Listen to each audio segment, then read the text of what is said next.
What's up? Welcome back to another episode of Fallen Tide TV. I really hope that y'all been enjoying these videos. They've been a blast to make. If you have been enjoying them, please like and subscribe to the channel. Make sure you leave a comment, share it with a friend. You know, that kind of stuff really helps us out. So I do really appreciate the support. The channel's been growing pretty fast and I'm really happy about that. You guys are awesome.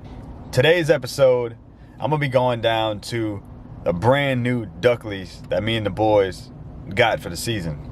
I'm really excited about it because it's saltwater marsh, which is my favorite type of marsh to hunt ducks in. I love shooting them greasy gadwalls in the salt marsh way down on the Gulf Coast. To me, it just gets no better than that at all. I mean, there's no other place in the world that I've ever been to where gadwall work how they work on that coast in that salt marsh. One thing that I think that's real exciting about this channel is that I'm able to learn this place with you. Like, I'm taking you guys on the journey of figuring out a new area, figuring out how to hunt it. I'm familiar with the area, but I'm not familiar with this particular parcel of land. I kind of have an idea what the ducks are gonna want and what they're gonna be looking for, but obviously everywhere is different. So it's definitely gonna be a learning experience, and I'm excited about that, taking y'all on that journey. I just got in my truck, just gassed up, about to head down there. But before we get into that, yesterday I had sort of a lackluster squirrel hunt, but I'm gonna show it to y'all anyway. So I'm about to run that footage for y'all real quick. And then after that, we'll get into the discovering this duck lease.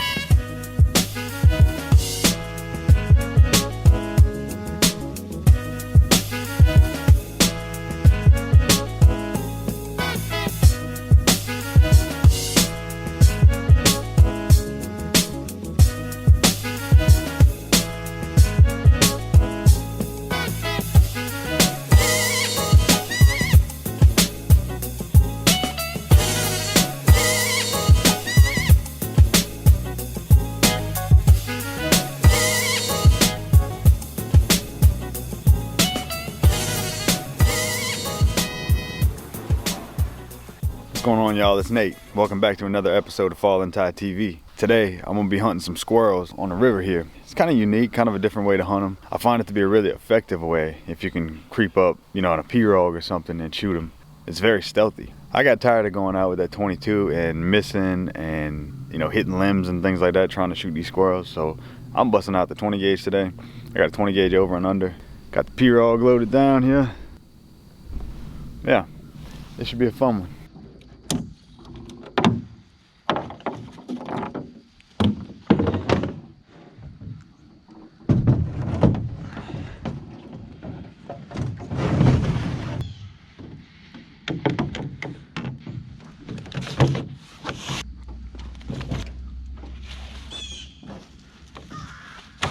Alright, time to load up in here.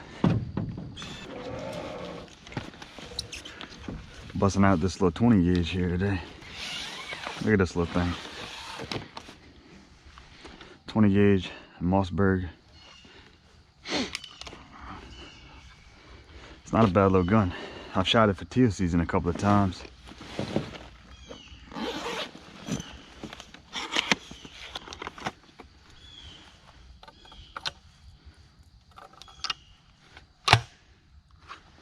Alright, let's get after it. So I came out here the other day and there was a lot of squirrels, but I had the 22 and there was just too much limbs in the way and stuff. I couldn't get any real good shots. And so what I did was I backed out. I said, all right, I'm gonna go ahead and leave and I'm gonna come back and I'm gonna hunt them with the shotgun. The hide should definitely be in my favor with this shotgun. There's a lot of squirrels out here. A whole lot of squirrels out here. If I don't get them this morning, I might come back this evening and get on them, because when I went out last time, it was in the evening and there were squirrels everywhere. I had my kayak last time I came here, and so I really didn't feel comfortable shooting this shotgun with, you know, with different angles with the little kayak, because if I dump over in the kayak with all this camera equipment, it's not a good thing. But with this bigger Pirogue that my buddy Taylor let me use, I'm able to take my shotgun. I feel a lot more stable in this thing. I don't feel like I'm gonna tip every 2 seconds in this thing.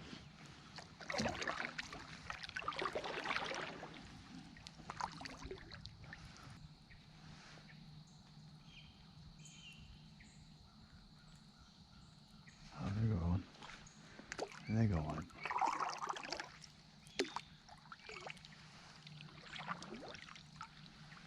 Got one at the top of this tree right here.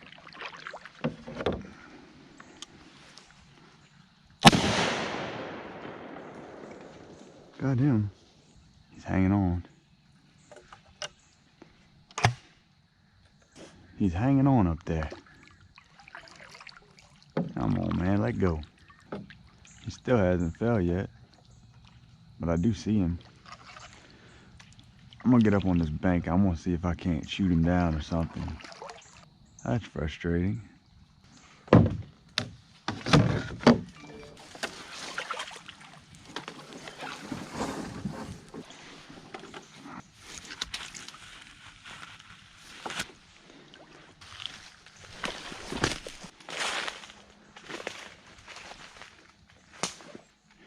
Let me see if I can't get him to fall. Oh Lord, and he fell on the, now he fell on the branch. He's stuck in another spot now. You sucker. Come on now. There he comes. I don't know what's left of him, but there he is. Well, got the first squirrel. About 6 shots later. But hey, we got him. That's all that matters.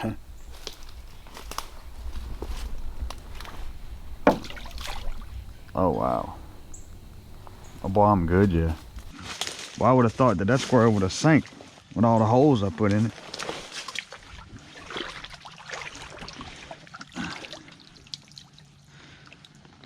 All right. Let's go try to shoot some more.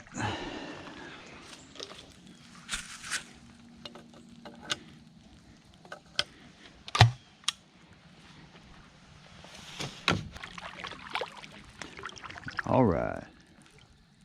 Let's see if we can get another one. I'll take them young squirrels. I don't mind it at all. They ain't got as much meat on them, but the meat that they do have is really good. They're very tender. Those are good squirrels to just roast over an open flame. That's what I like to do with them younger squirrels. I find the older squirrels are a little bit more tough. They're still good. They're just a little bit more tough whenever you cook them over open flame. The older squirrels, I usually cook them down in something, you know. Cook them down in some onions or something, you know, make a little gravy. It's a good area where I'm coming up on here. Real good area. I seen the most squirrels the other day when I was in this area, coming up, like all in here. I hear a bunch of squirrels. And if they're not by the water, I might have to get out and walk to them. It's all management area right here, so it's fine to get out and walk. Let's see if I can get a shot on this one barking right here. Actually, I still think there's one up in this tree right here. I'm not 100% sure. But I certainly hear one barking right here. I don't think he's in range. But this one down here will be, if I can get close enough to him. Just listen to the sounds.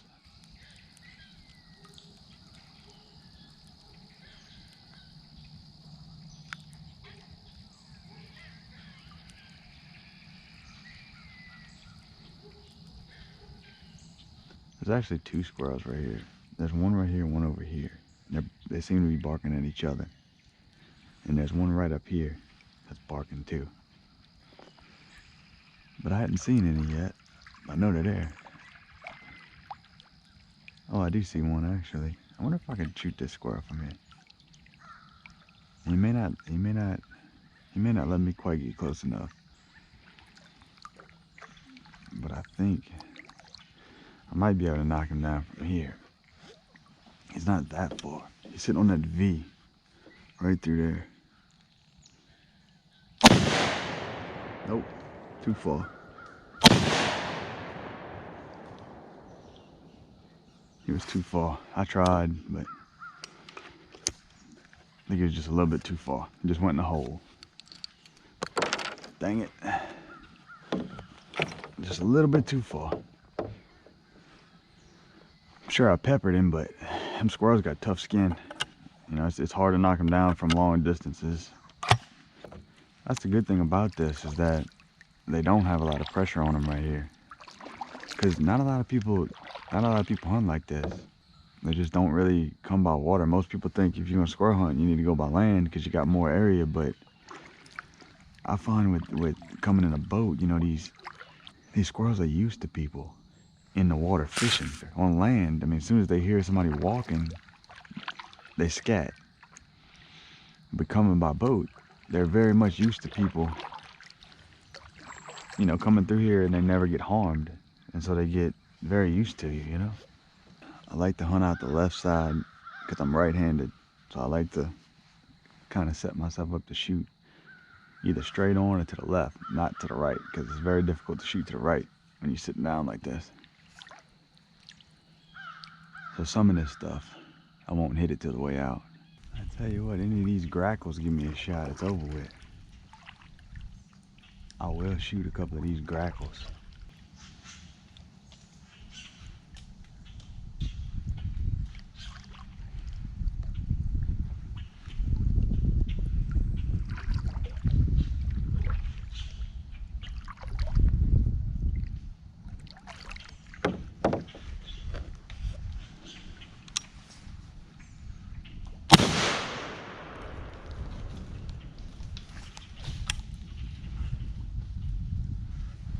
Got a grackle. If the squirrels don't want to play nice, shoot something else.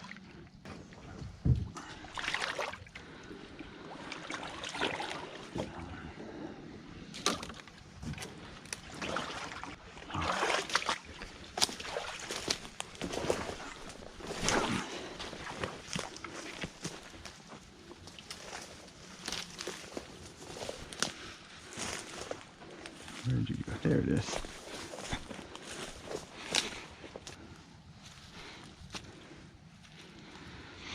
All right. It ain't a squirrel, but it'll eat. I don't discriminate. I don't discriminate. I like to eat critters. Any excuse for me not to buy meat, I'll take it. Today's not really going the way I thought it would. I came here the other day, like I said, and there were squirrels literally everywhere. And for whatever reason today, there's just not nearly as many squirrels. I don't know if it's because it's in the morning and when I went was in the evening or what, but I'm thinking it's a possibility that somebody could have hunted here yesterday, because today is Sunday. And a lot of times all it takes is somebody to come and shoot a little bit back here and stirs everything up. All the squirrels were pushed far back in the woods, which made it real challenging for me in this Pirogue here with a 20 gauge with number 8 shot, trying to shoot squirrels that were way back there. It just it made it very complicated. Tried to get out and walk, but nothing would allow me. I didn't even see anything when I got out and walked. I haven't seen a squirrel since probably in an hour. It's been since I've seen a squirrel. My guess is they're in their holes or in their nests right now. They'll probably come back out this evening. Yeah, maybe I'll get lucky, or maybe I can shoot some more of these grackles. I mean, look, it's not a squirrel, but I mean, I've ate them before. They're pretty good. So cook that down. Then you cook that down in a gumbo or something. You won't even know what it is. You won't even care what it is. It'll be good. This is what I ended up with: squirrel and a grackle. It's pretty pitiful whenever you expect to come and kill a limit this morning. But I'll say this: that's part of what makes hunting what it is. Part of what makes hunting the greatest sport on planet Earth. Because you have to learn how to deal with letdowns and failure. You have to deal with it a lot. And that makes you appreciate those really good days that you have in the field. It teaches you a lot about life, you know? That everything ain't always gonna be pretty. And if you do fail, and when you fail, because failure is inevitable, but like, it teaches you how to deal with failure in a positive way. It teaches you how to learn from failure instead of, you know, tucking in a corner and hiding from it.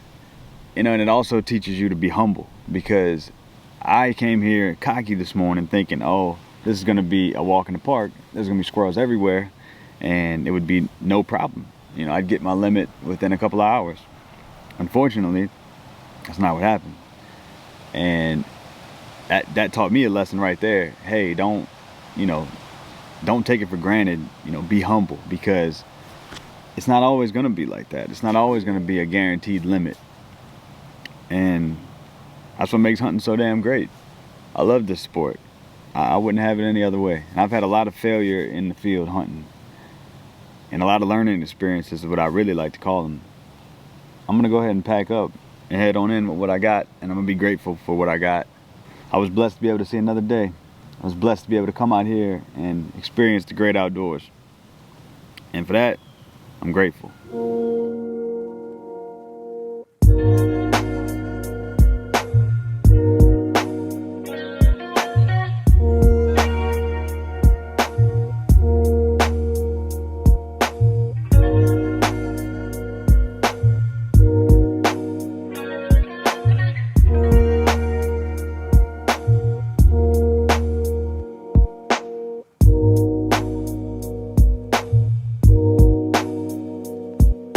Well, we made it to the end of the world. Made it to the beautiful nothing town of Bayou de Large, Louisiana. And it's a 2-hour hike from my house. Now we got about a 16-mile hike to the Gulf of Mexico. So it's gonna be a fun ride. Let's go.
Out here. When I tell y'all that was a hike, that was a hike. See, it's windy, really windy right now. It was very rough. I had to come through some big water right back here. I couldn't even film all the way down here because there's shrimp boats everywhere. There's a lot of wind, motor. I was fighting the motor the whole way here, so I couldn't really film. But I made it to a high spot here on the property. I'm basically on the north end right now. There's a little bay right here. They got, basically where I came from is this way. They got a bayou that runs all the way back to the launch, 16 miles that way. They got this bay right here. This is not our property. Our property starts where this canal is. You see where they got the crab corks right here? So that's the canal that borders the north end of the property. And basically, it goes all the way to the Gulf that direction. So I'll strap all up in the camper here. Yeah, it goes all the way down that way to the Gulf of Mexico. It's a few miles that way.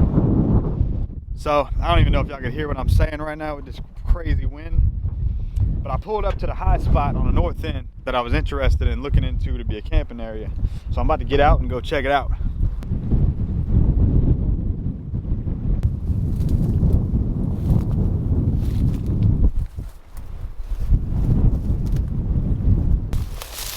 Walking to these bushes right here, it's too low. Too muddy right here. I think the highest part is gonna be right up in here. It looks to me like it's kind of inclined. I'm gonna go walk back over here. It's a crab boat over there. the people you do see down here, they're not really playing. There ain't too much playing going on down here. It's mostly people working. You know, people crabbing, shrimping. You got oil field workers out here. You got surveyors out here. Most of the time, that's what you're getting. You're not usually gonna get, I mean, you get some fishermen down here. You get some crazy people duck hunting this far down, like myself and my guys.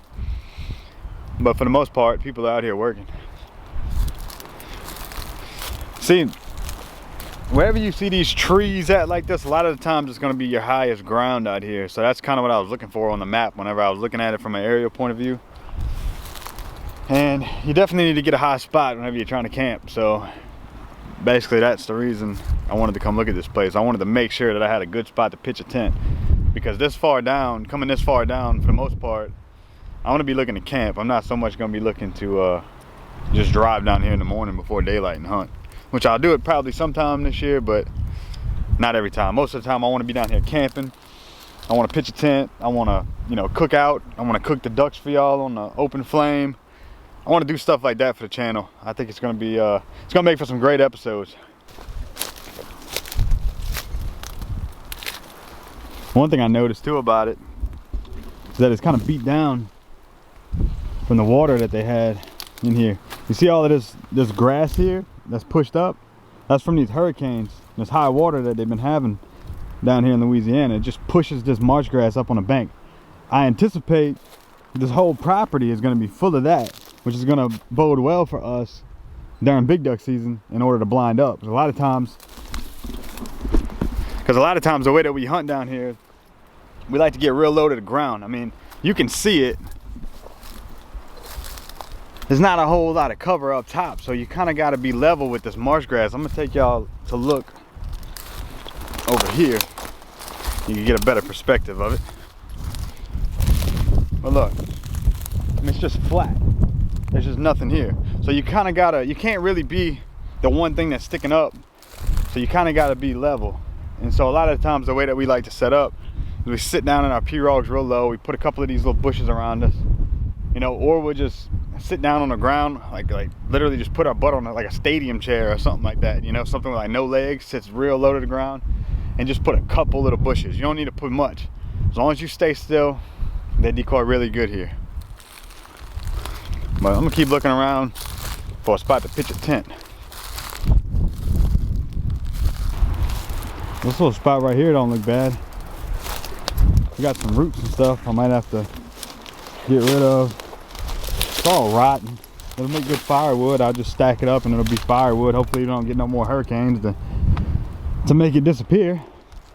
But one thing I noticed is, you see this, like I said, I'm on the north side of the property, and notice you got this real thick vegetation on the north side here, right? And then on the back side here, you got it's a little bit more open. So the way I see it, it's really good to pitch a tent when you got something that can block that north wind if we get a good front come through while we're trying to camp out. So what I'm thinking is, you see where this green grass right here is? I'm thinking that's going to be the tent location, right in here. So I'm going to get my machete and I'm going to get to hacking some of this stuff out of the way and just kind of open it up. It's not going to be a big tent, so this ought to be good enough. And I think this will be my camping spot whenever I come down here this year. We're going to turn this place into a home. That's what we're going to do. All right, so basically what I'm about to do is I'm going to take this machete. I'm just going to kind of clear out some of this stuff right here, and then I'm going to grab some of these old, you know, rotten trees and pull those back. Probably going to make me a little stack of firewood over here. And I just kind of want to get as close as I can down to the dirt right here. I kind of wish I would have brought a rake, because then I could just like rake it away, or maybe some Roundup or something and just spray this, but I think it'll be fine for now. So yeah.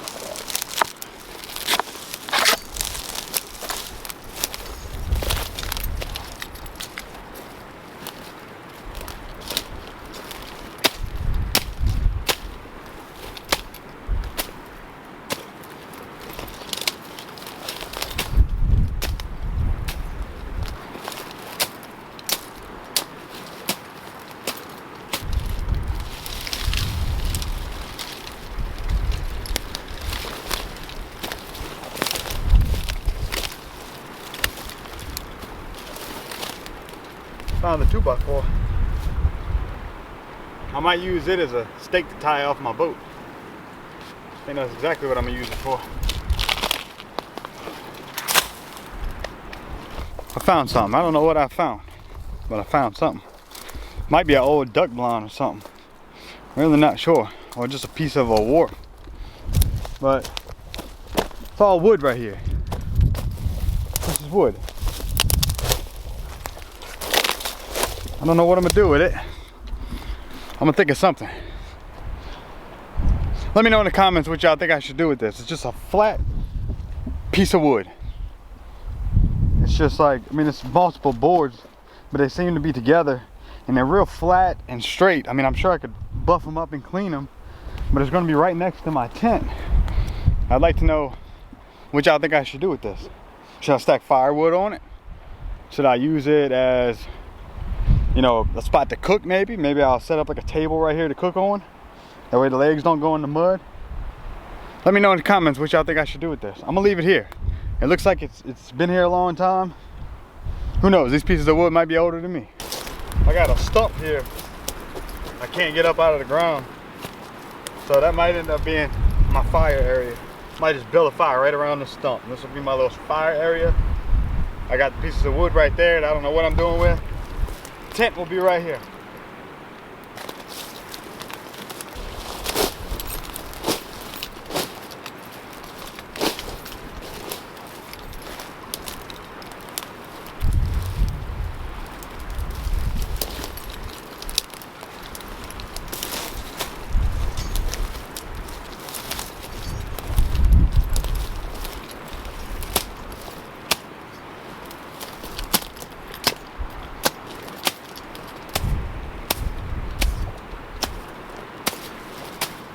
I know it don't look like I'm doing anything, but this green grass is like a big vine that just kind of grows on the ground outward. And I'm just cutting it all different ways, just making it detach, and basically just gonna pick it up and carry it out of the way.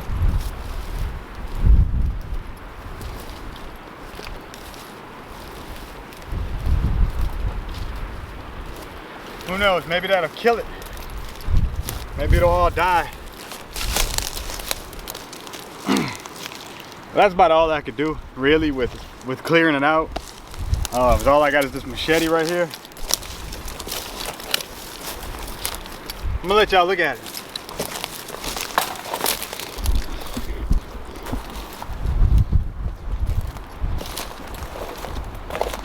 I just kind of beat it down a little bit right here. Whoa, look at the crab. A little crab. Damn, bro. I guess this was his home before it was mine, so my bad, bro. This will be home for at least a few weekends out of the season this year.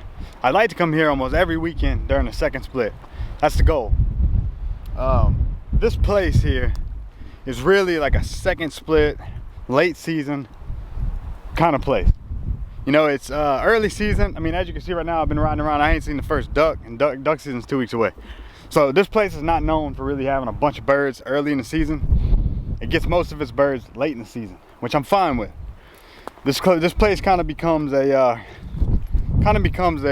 refuge for these birds, if you will, later in the season. After they get all that pressure on them, they come down here and they just relax. And Chatfilia Delta is that way, right? Venice is the opposite way. Them birds fly back and forth from the Chatfilia to Venice. And so we're basically right in the middle. So if we can get closer to that Gulf Coast and hunt, there's a lot of traffic and birds just flying through that need a rest sometimes. And I think that's what makes it so easy to get some of these birds is they've been flying, they need a break. They decoy very easy. So it makes this place so fun. And one of the things that always strikes me about this place whenever I come here is the vastness of it. Like, it's almost tangible. You can feel how remote this place is. Like I said earlier, everybody that's down here pretty much is just working. There's not a lot of people down here. There's not a lot of anything. And I think that's what makes me like this place so much, is it's such a getaway. You know, you can escape from your daily life whenever you come out here.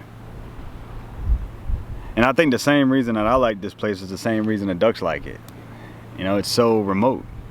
you don't have anybody here. And there's not food here, really, and there's not a lot to keep the birds here. And they don't seem to be feeding on anything. They behave totally different here than they behave in the freshwater marsh. This salt marsh, they're a completely different animal. And I always wondered, like, what really brings these birds down here. And I'm sure there's a scientific explanation to it.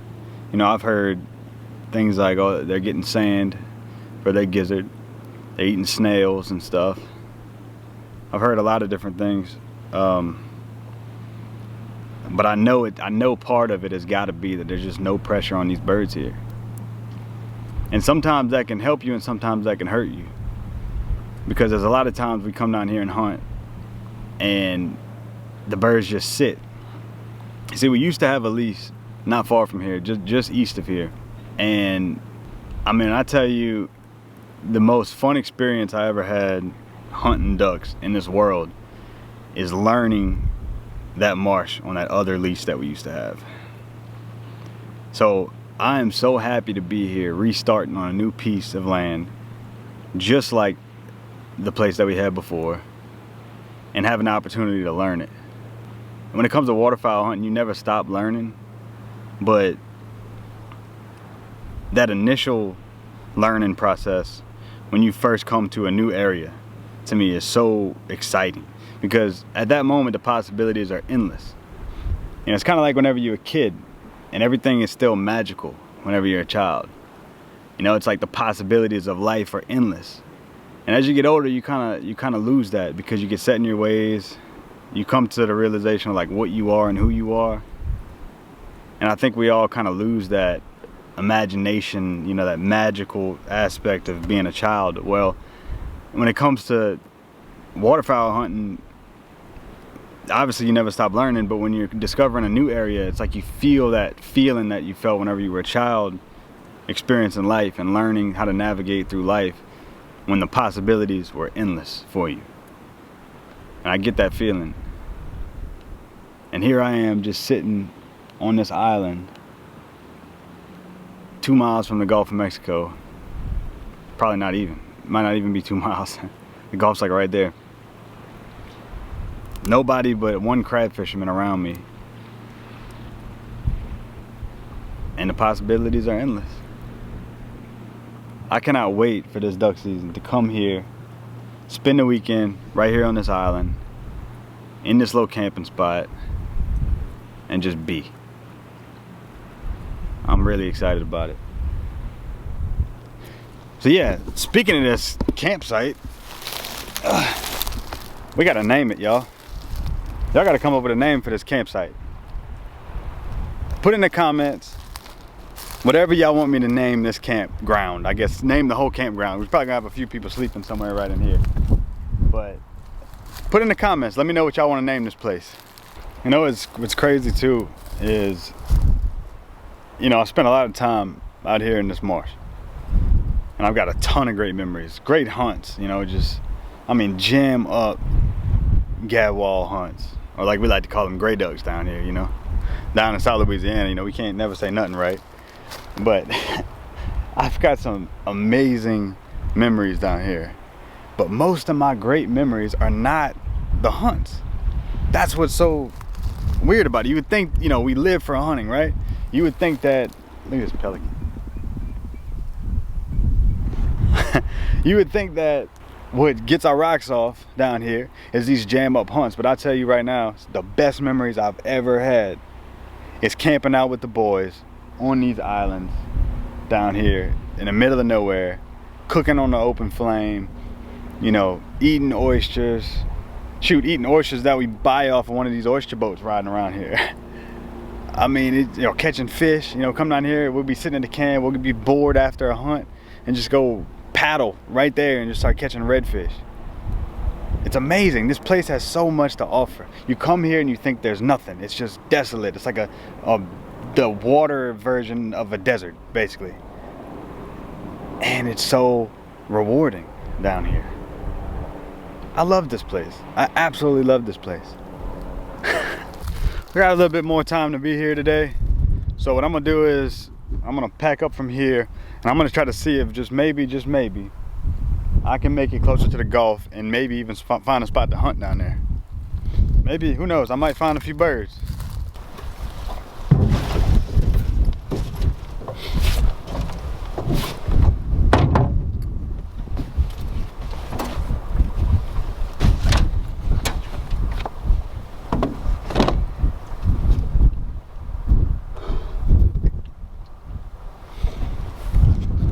Tide's low. It's coming up though. That's a good thing. The tide's coming up, but it is low.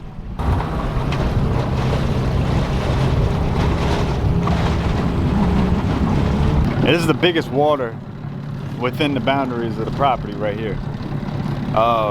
It's a huge bay, and I know for a fact during the colder months there's gonna be a lot of divers in this big bay. I don't know if y'all follow me on Instagram. I'll put my Instagram right here. I was painting some old mallard decoys. I was making them divers, and that's the reason why, because we got a lot of big water on this piece of property. And so I don't want to be limited. I want to be able to go after divers if that's the only thing that we got at the moment. I ain't seen no ducks just yet, but I'm still kind of looking around.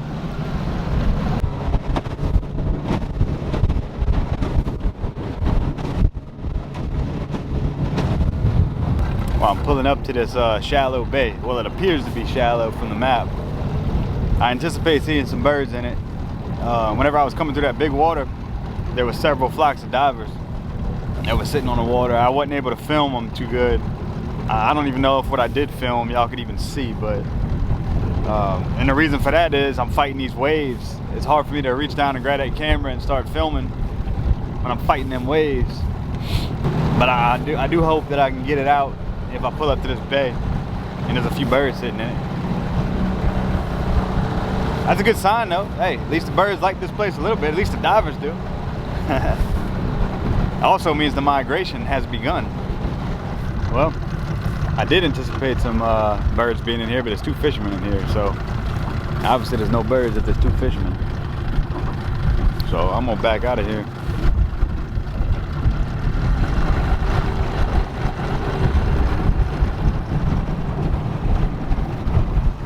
Yeah, I pretty much done seeing everything that I really wanted to see today, because I don't anticipate there being a lot of birds here, so I'm really not scouting for birds just yet. There are some spots that are really promising that I would have liked to look at today. However, the way the wind's blowing, those spots would be being beat to death. Really, the only spot I wanted to see if they had birds in was this bay. I wanted to see if this bay had birds in it, but there's two fishermen in it, and obviously there's not going to be any good birds in there with two fishermen. So. Well, I made it back to the truck. I've pretty much seen everything I needed to see today. I cannot wait to make the memories down there with you guys and test out the new place. I'm excited about it, and I'll be taking y'all on every journey that I make down there. But right now, I gotta take advantage of a tradition we always do. We always stop at the Tommy's down the bayou over here in Dularge, and we get this wonderful Hunt's Brothers pizza. Hold on, let me show y'all this pizza. Look at this pizza. Oh my God, look at that. Oh man, that is just wonderful. Nice and greasy and unhealthy. I love it. We're gonna wrap up today's video right there. I am excited for what is to come on this new lease, and I can't wait to share it with y'all. Thank y'all so much for watching. I'll see y'all next time on Fallen Tide TV.